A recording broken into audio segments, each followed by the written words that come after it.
Hey guys, it's Sarah. Welcome back to my channel.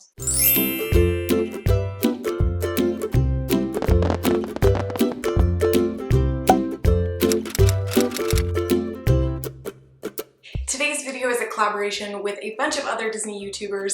My friend Jasem organized a collab similar to this one last month that was based on The Hunchback of Notre Dame. And the premise for it was that it was going to be the Festival of Fools and we just wanted to celebrate that film. So I myself made a two-sided set of Esmeralda ears. If you guys are interested in learning how to make those, I will link that video above and below along with the whole Hunchback of Notre Dame playlist. But today's video is based on Hercules, and the reason for that is me and Jasem started talking and we thought that it would be really cool if each month we honored an underrated Disney movie. Now I do personally think that Hercules is kind of on the up and up. It's becoming a lot more talked about and popular, but I definitely don't think that it's in like the top tier of like the most popular films, even though in my personal opinion it is one of the absolute best Disney movies out there. So Jasem and I got together, invited some of our other YouTube friends, and we just decided to all put out something relating to Hercules content. So some of these are tutorials, some are makeup inspired, some are art, some are collection videos. It's honestly just an array, an assortment of Hercules inspired videos. So if that at all interests you, please check out the entire playlist link below and all of the other channels participating. My tutorial today is not going to be on a set of ears. I am wearing my Meg and Muses ears. That's a very hard word to say. I made these a while back on my channel and they are my light up silhouette ears. I don't know how much they're able to light up right now because I have like the sun blaring in my face. But if you guys are interested in how to make these ears, I will have that one later. I'm talking so fast. If you guys are interested in this ear tutorial, I'll link that video as well. But today's tutorial is not an ear tutorial, it is an art project. So this is just a really simple piece of art, if you will, to display in your home, and it's very cost friendly, very beginner friendly. You don't really need to have like artistic skill to do this. It's just a cute little decor piece for your home if you love Hercules. Or really anything, because you could just take this method and apply it to anything. So I'm gonna stop talking now. Let's get into the tutorial. So starting out with this little shadow box, I have done projects with these shadow boxes before on my channel. I'll try to link them in the description box if you guys want to see other ways I've used these.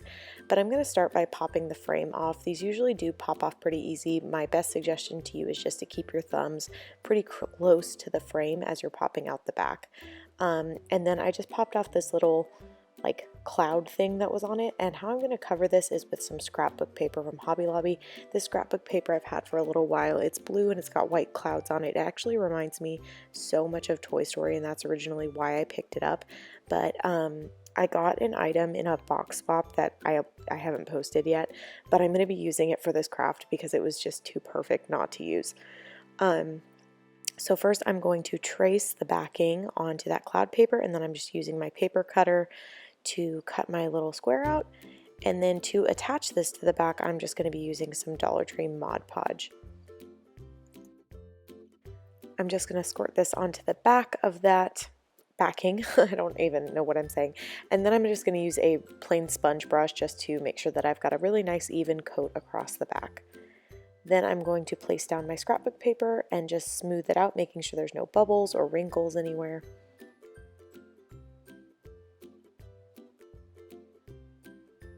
And then I will also be taking my sponge brush and just doing another coat over the top. This just kind of gives it an extra layer of protection and protects it against wear and tear.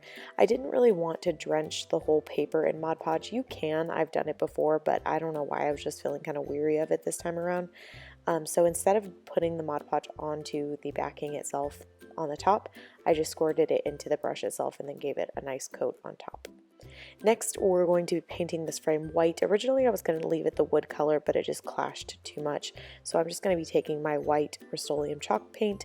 I believe the exact shade is called Linen. And I'm just going to be taking a sponge brush and painting this frame all white.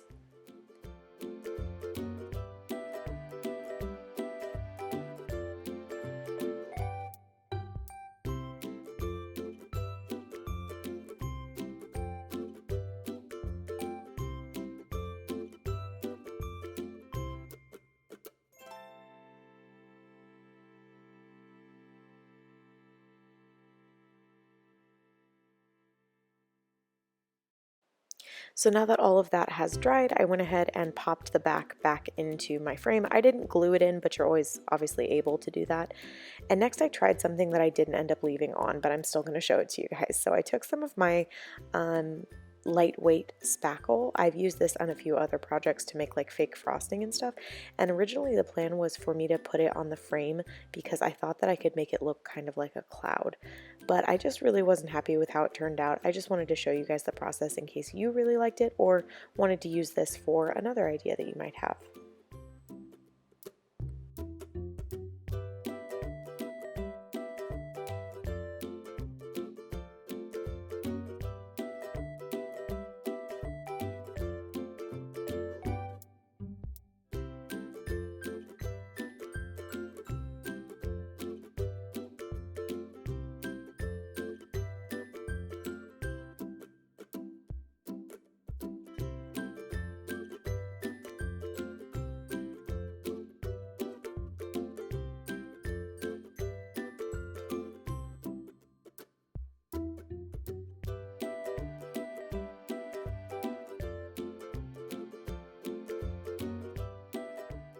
So the item that I got in a box is this little baby Pegasus patch, and it is a sew-on patch if you want it to be permanent, so I'm just actually going to be hot gluing it, but I just glued down one of those little Dollar Tree wooden cubes in the center, and then I glued Pegasus on top of the cube to make it look like he's flying through the clouds.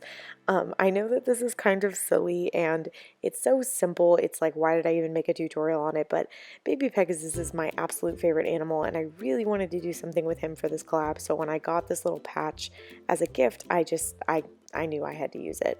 I am going back in with that spackle because I'm trying to make these look like heart-shaped clouds now. But again, I do end up removing them. The good news is that because spackle takes a little while to dry, I was able to get it cleaned off and back to normal. But again, if you guys like this, then, you know, do it however makes you happy.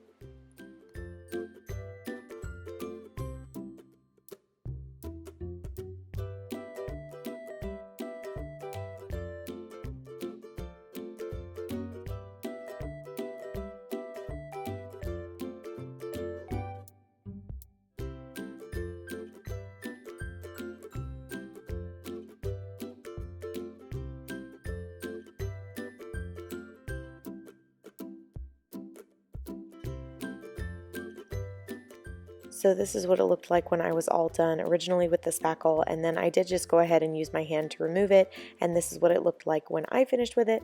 I really hope you guys like this tutorial. I know it's super simple, but I really love showing you guys how to make different types of decor pieces using things that you might be able to easily get your hands on, especially if it's from Dollar Tree.